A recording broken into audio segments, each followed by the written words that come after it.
শবে বরাত অর্থাৎ লাইলাতুল বরাতের রাত এমন এক সুবর্ণ সুযোগের রাত মুসলমানের জন্য নির্ধারণ করেছে আল্লাহ।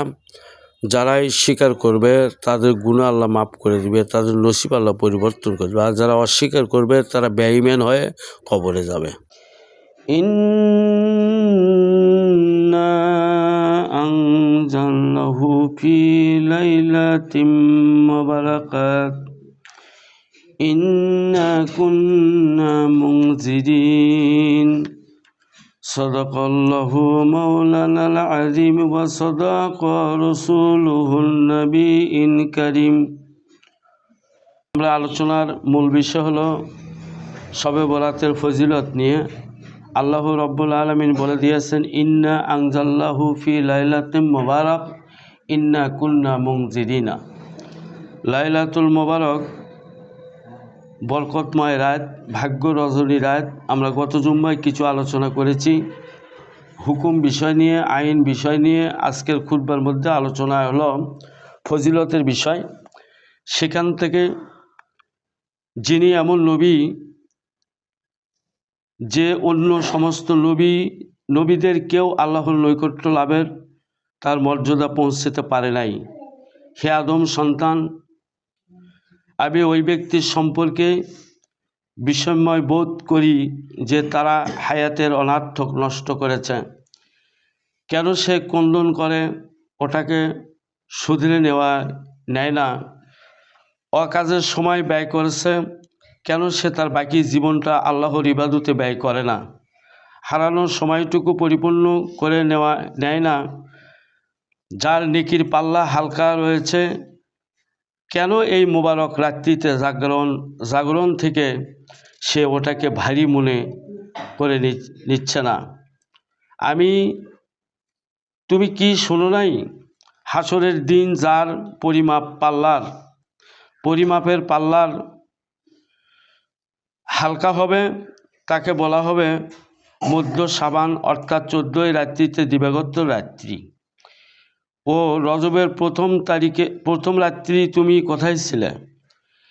হে ইবাদত বর্জনকারী, নাপাক আত্মার অধিকারী, নিশ্চিত দোয়া কবুল হয় নির্দিষ্ট 5টি রাত্রিতে, যথা রজবের প্রথম রাত্রি, মধ্য শাবান অর্থাৎ শাবানের 15 তারিখের রাত্রি, 2 ঈদের রাত্রি এবং কল্যাণময় কদরের রাত্রি। সুতরাং যে ব্যক্তি অন্য সুসংবাদ যে উক্ত মোবারক রাত্রিতে জাগরণের মাধ্যমে সৌভাগ্য লাভ করেছে, আল্লাহর কসম, সে মোবারক রাত্রি হলো বরাত রজনী, ক্ষমা ও দয়া, তওবা এবং গুনাহের উপর লজ্জিত হওয়া রজনী, যিনি জিকির, আজকার ও নফল নামাজ পড়ার রজনী এবং দান খয়রাতের রজনী। অতএব উচ্চমানে সন্তুষ্ট চিত্তে উক্ত রাত্রিকে অভ্যর্থনা জ্ঞাপন করো। মহান আল্লাহ পাক কসম করে বলেছেন, হামিম, ইন্না আনজালনাহু ফি লাইলাতুম মুবারাক। সুস্পষ্ট কিতাবের এই কসম, নিশ্চয়ই আমরা এই কিতাবটিকে মোবারক রাত্রিতে নাজিল করেছি। অর্থাৎ এখানে একটা বিষয় আছে, আসলে কোরআন নাজিল হয়েছে সবে কদরের রাত্রিতে। আর কদরের রাত্রিতে কোরআন যে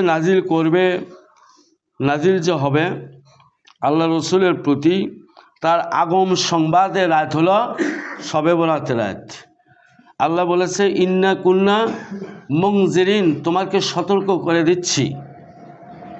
এই কদরের রাত্রিতে আমি আল্লাহ কোরআন নাজিল করব।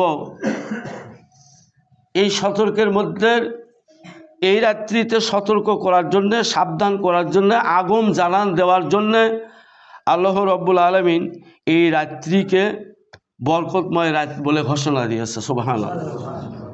কারণ হলো, এই রাত্রির গুরুত্বপূর্ণ ব্যক্তি যদি গুনাহ করে, পাপ করে, সে পাপ থেকে লজ্জিত হোক, তাহলে তুমি শবে বরাতের রাত্রে নফল নামাজ, জিকির, তাসবিহ, তাহলিল, কোরআন তেলাওয়াত, যে কোনো ইবাদত দিয়ে তুমি দাঁড়াইয়া যাবা, দণ্ডায়মান হয়ে যাবা। আর আল্লাহ রাব্বুল আলামিন বলে, রহমত বর্ষণ ও দোয়া কবুল হওয়ার প্রেক্ষিতে ওটাই বরকতময় রাত। সুবহানাল্লাহ। তাহলে এই রাত হলো দোয়া কবুলের রাত। কিসের রাত? দোয়া কবুলের রাত। এই কারণে উক্ত রাত্রিকে বরাত রজনী ও রহমতের রাত্রি নামকরণ করা হয়েছে। তার নাম হলো লাইলাতুল মোবারক, যেটা আমরা বলি শবে বরাত। সব হলো ফার্সি ভাষা, আর লাইল হলো আরবি ভাষা। ফার্সিতে বলে শবে বরাত, বরকতময় রাত। আর আরবিতে বলছে হলো লাইলাতুল বরাত। কথাটা একটাই না দুটো। যেমন আমরা নামাজ পড়তে আসছি, আসলে নামাজ তো কোরআন শরীফে নাই, না আছে? কোরআন শরীফে আছে সলাহ। কি আছে?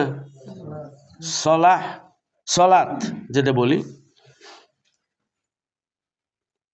ঠিক তদরূপী আল্লাহ রাব্বুল আলামিন এখানে এই রাত্রিতে কোরআন নাজিল হবে কদরের রাত্রিতে, সেই রাত্রির ঘোষণা আগাম সতর্কবাণী হিসেবে যেই রাত দিয়েছে সেটার নাম হলো 15ই শাবান।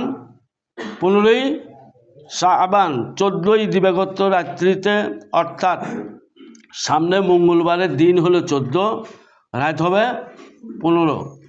এই রাত্রিতে আমরা হাদিস অনুযায়ী আরও অন্য অন্য ইবাদত আছে, যেমন কবর জিয়ারত আছে, তারপরে আমরা কিছু মিলাদ, দরুদ সালাম এগুলো করা হয় নাকি। কিছু শিক্ষণীয় বিষয় আলোচনা হবে, সেখানে আমরা মিলাদের মধ্যে সবাই শরিক হব এবং সেখান থেকে কিছু শিক্ষা জ্ঞান নিয়ে আমরা বাড়িতে যান আর মসজিদে থাকেন, যেখানেই থাকেন, সারা রাত আল্লাহর কাছ থেকে চাওয়া পাওয়া রাত, বরকতময় রাত, রহমতময় রাতে আল্লাহ পাক আমাদেরকে জন্য আল্লাহর হুকুম আদায় করার চেষ্টার প্রলক্ষ্যে কবুল করে। সুবহানাল্লাহুম্মা আমিন। আমি খুব দ্রুত সংক্ষেপভাবে বলছি, সেজন্য পড়ে শোনাচ্ছি।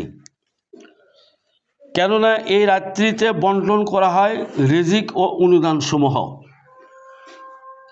গত জুম্মায় বলেছি এই দুনিয়াতে কতগুলো আদম সন্তান জন্ম নেবে, কতগুলো মারা যাবে, সেটা এই রাত্রিতে লেখা হয়।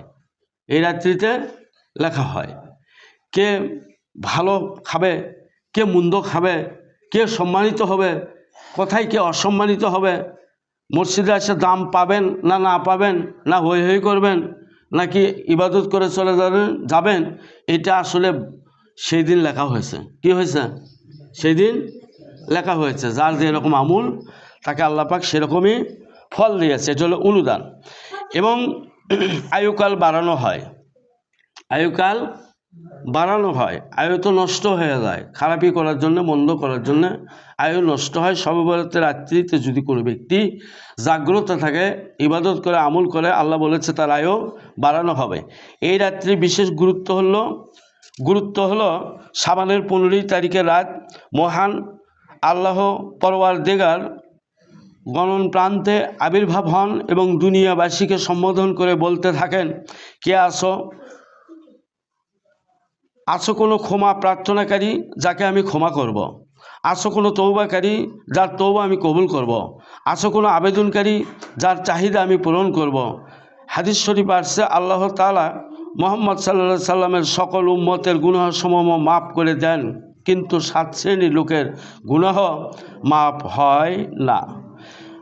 শাবানের 15 তারিখে রাত্রিতে যাদের ভাগ্যে ক্ষমা কিছু জোটে না, তারা হলো জাদুকর, মদ্যপেয়ী, ব্যভিচার, জিনায় আসক্ত বা লিপ্ত ব্যক্তি, আত্মীয়তার সম্পর্ক ছিন্নকারী, পিতামাতার অবাধ্য নাফরমান সন্তান, চুগলখোর এবং এমন বিদ্বেষ পোষণকারী কৃপণ যে তিনি দিনের অধিক সময় তার মুসলমান ভাইয়ের সহিত কথাবার্তা বলে না। ইচ্ছে করে কোনো মুসলমান যদি মুসলমানের সাথে কথা না বলে, আল্লাহ বলেছে শবে বরাতের রাত এত ফজিলতের রাত, দোয়া কবুলের রাত, দরখাস্ত কবুলের রাত, তওবা কবুলের রাত, তোমার ভাগ্যকে আমি পরিবর্তন করে দেওয়ার রাত নির্ধারণ করছি, কিন্তু যে ব্যক্তি আত্মীয়তার সম্পর্ক ছিন্ন করে তার দোয়া আমি কবুল করব না।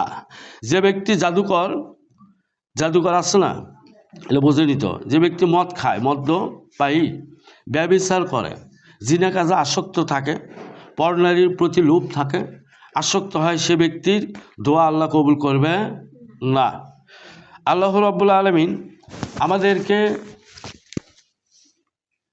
এই গুরুত্বপূর্ণ রাত্রিতে